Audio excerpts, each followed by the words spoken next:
All right, ladies and gentlemen, boys and girls, children of all ages, fellow Pandemonium travelers, this is Seattle Pandemonium Shutdown, day 288 by my count.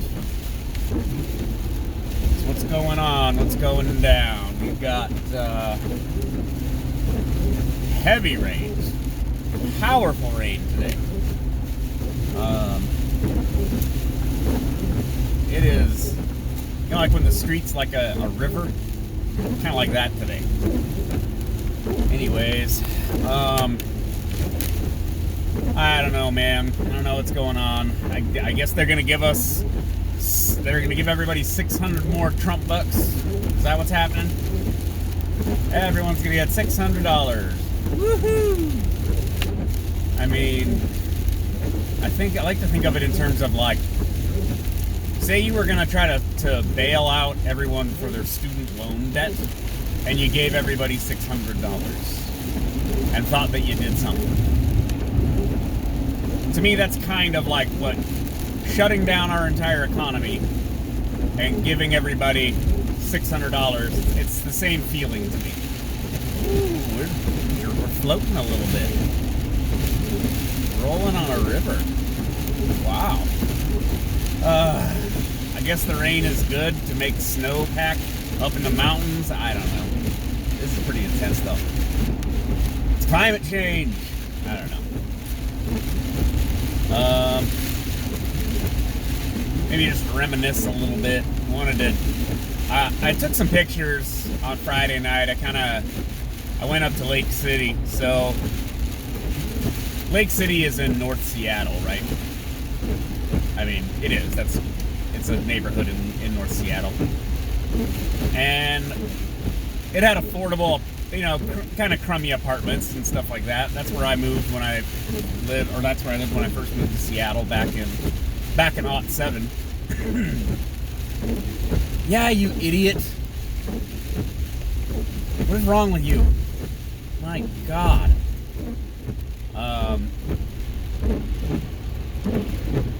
I moved to Lake City in 2007, started going to school.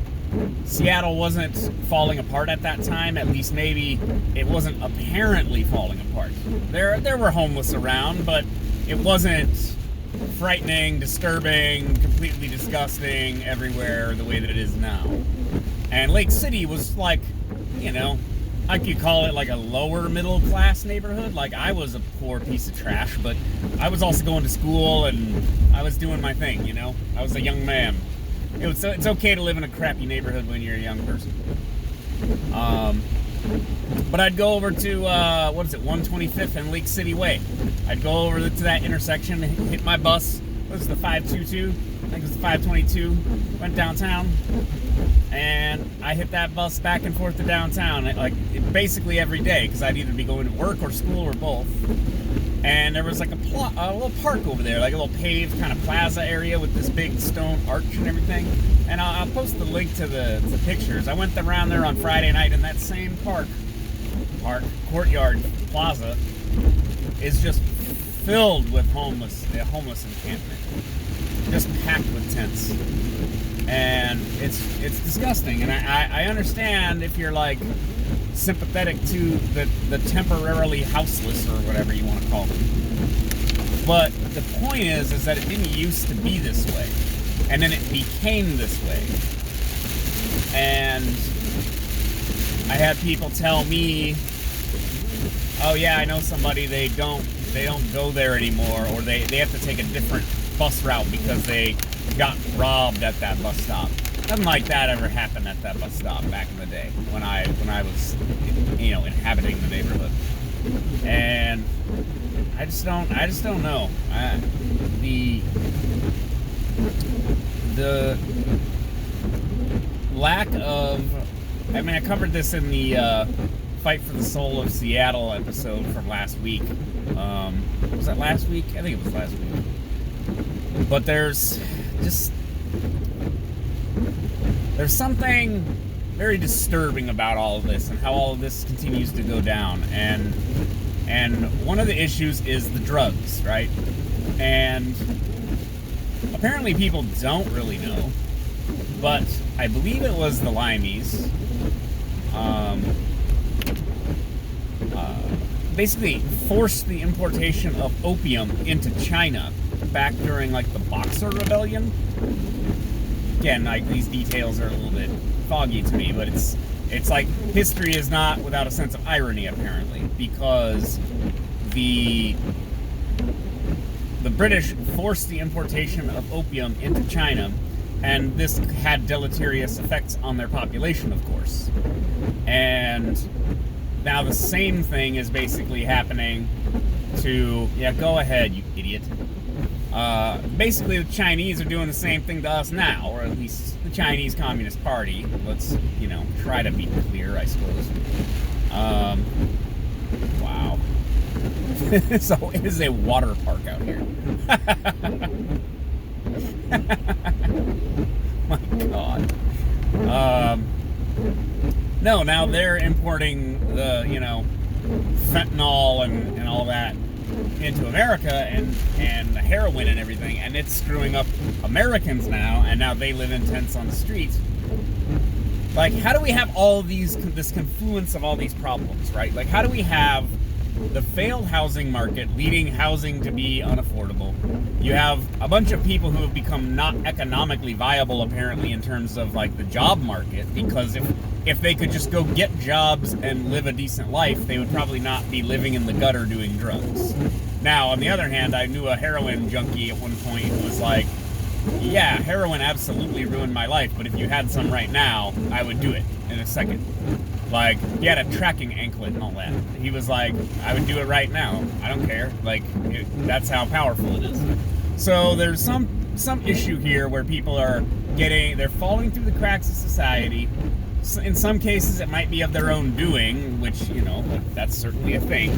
But there's also just the issue of, like, people getting addicted to these substances, and where are these substances coming from? They're coming from poppies, right? And this is why there's, like, conspiracy theories about how all of this heroin and stuff is coming from Afghanistan, where who was in charge for the last 20 years?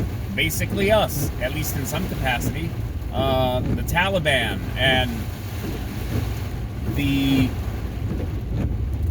poppies, heroin, and then there's like the pharmaceutical connection. I don't know. What was that family? Not the Mercers. What's the family that was running that pharmaceutical company? And they knew that that their pharmaceuticals were habit forming and would cause an addiction to opiates, and that people would basically go seek out street drugs once they were addicted to their lab-made opiates. I should be able to name them off the top of my head, because they're the enemy of the people too. I don't know, man. It's the confluence of all these different factors results in all these broken people. And like I said, my neighborhood, up even in like North Seattle, it's like there's starting to be signs, like Aurora Avenue has always been like a crime and prostitute ridden, shithole, but prostitution and all that. But I think it's getting worse. I think you're seeing more people who are more messed up, and not just seeing one homeless person with a shopping cart full of stuff, but like the encampment. And the encampments are kind of new. Taking over the sidewalk. It's like tarps over tents, and then like tents clustered together with layers of tarps over them. And it's like, how? I don't understand how people even live like this. What are you doing, psycho? I don't understand how people live like that. And apparently the CDC even has said, well, don't shut those down because they're socially distancing in those and staying like warmer and stuff, so they're gonna stay healthier. And it's like, oh, okay, I mean, all right. I don't know what the solution is, but there's, like I've pointed it out down here, I might have filmed it before, she might not be here today, but there's a lady that's been sleeping next to this Whole Foods for like, I don't know, years now. It's hard to remember when I first, noticed her. She sleeps on the sidewalk right next to the Whole Foods. She's been there like every day, basically, for years. And there's no... My concern is that there's no way to help this person.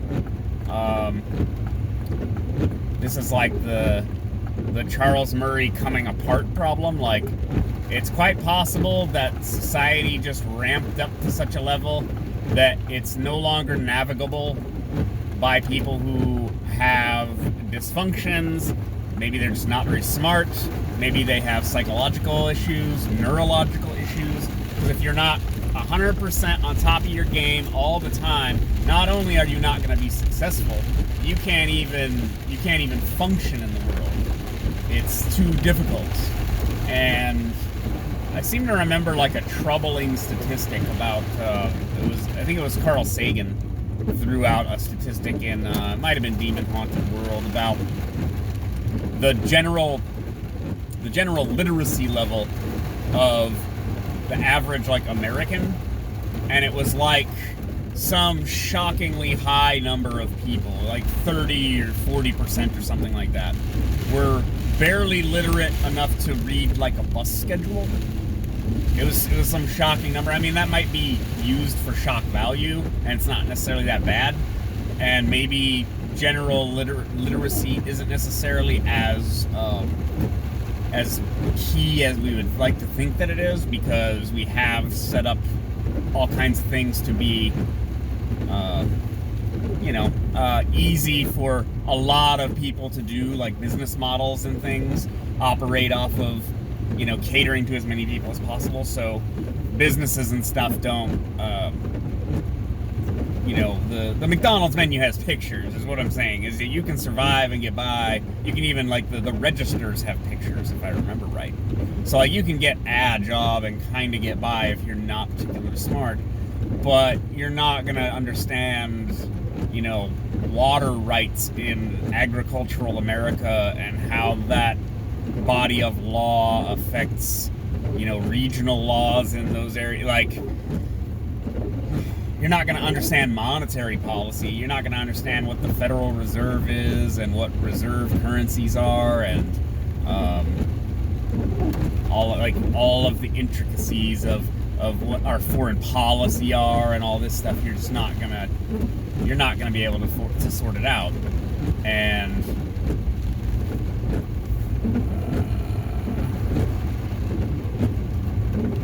I'll let you through if you can make it.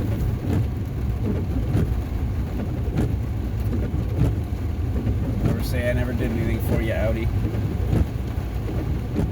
There should be no mercy on Audi drivers, by the way. Some of y'all are the worst drivers I've ever seen. Oh, what's going on? Pessimism on a rainy Monday. My goodness, it just keeps coming. Sky River, they say. So we're all infiltrated by spies. Again, to go back to the China thing, like I've seen people talking about this, and I was trying to find the origination of the story. It's something like millions of Chinese spies have infiltrated, Europe and America, business, academia, government, and then you wonder why maybe things are going all screwy, and it's because you got people like Eric Swalwell is allegedly, I didn't say that he is, I've heard other people say that he was banging Fang Fang, and she's gone, I guess, back to China, never to be seen again, at least by us.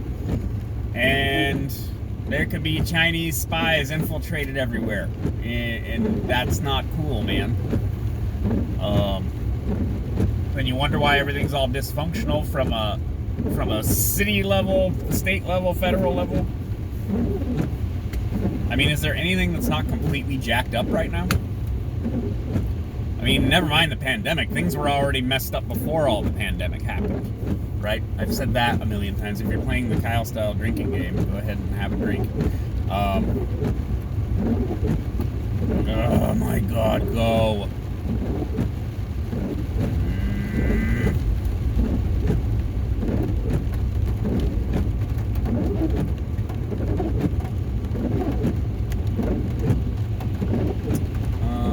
What's going down? I don't know. Is that all I have for a Monday? America's been taken over by Chinese spies, and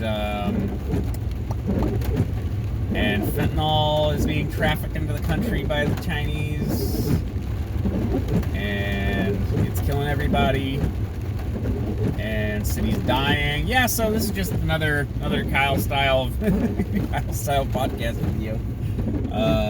This is how we live now.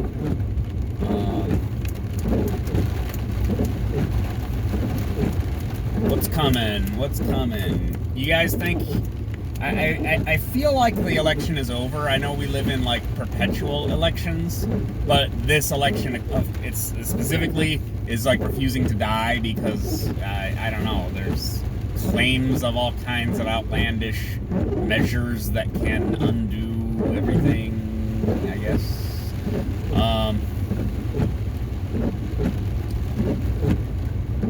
It's the 6th of January. That's the next deadline, right? That's when they're actually going to certify the election, and that'll be a wrap. And we will have. Oh yeah, this was the other thing from the weekend, or even yesterday, maybe. Joe Biden will probably be our next president for as long as he can last, and for as long as he can last, and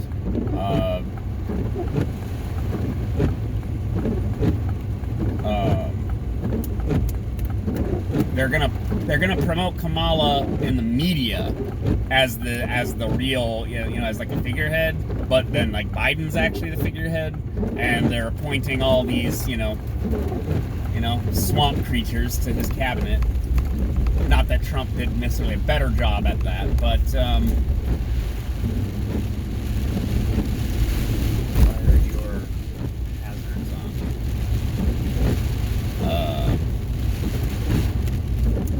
But yeah, no, Biden put out the tweet yesterday. January 6th, or was it January 20th? January 20th, that's the inauguration day. The healing, our nation's healing will begin. And it's like, yeah, it's not really though. Like, I just replied, said that's funny, and got plenty of likes. It's like, no, the healing won't begin because people aren't actually listening to each other. What they want is their way, not people to come together. They want to leverage state power to steamroll everyone else and get their way, the way they think the world should be. Whether they're right or wrong, it's about how they feel about it, right? You might think that we don't need the Second Amendment anymore. Maybe you're right. I think you're wrong, but that's me. That's me, and if the government alters its position on the Second Amendment and starts regulating things, banning things, taxing things, outlawing sales of things, then I'm wrong. The state is right, because the state is the one with the power to kidnap you and lock you in a box. And that is what everyone is doing when they try to leverage democracy in order to shape the world into the vision they have for it. And that's not healing. That's not people coming together. That's people being forced to accept someone else's policy. And this is one of the dysfunctions of democracy or a republic. It just is what it is. Yeah. It's kind of stark when you put it that way, isn't it? Like, I don't mean to be pessimistic, but it's like, that is what this is. We live in this power dynamic where we count, well, in the before time, we counted pieces of paper. Now we allow computers to spit out a number and call it democracy.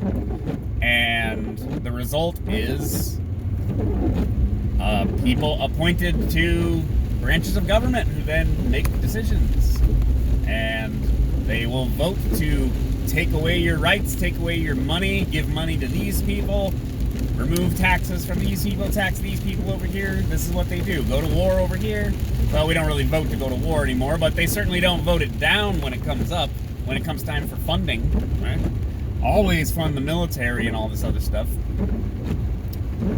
I know. Kyle, you're rambling. Who do you think you are, Noam Chomsky or something? I know. I went from homeless camps in Seattle to the military-industrial complex in like 3 moves, so... Alright, that's enough rambling from Kyle for a Monday. I will talk to you guys later. It's almost Christmas! Yay!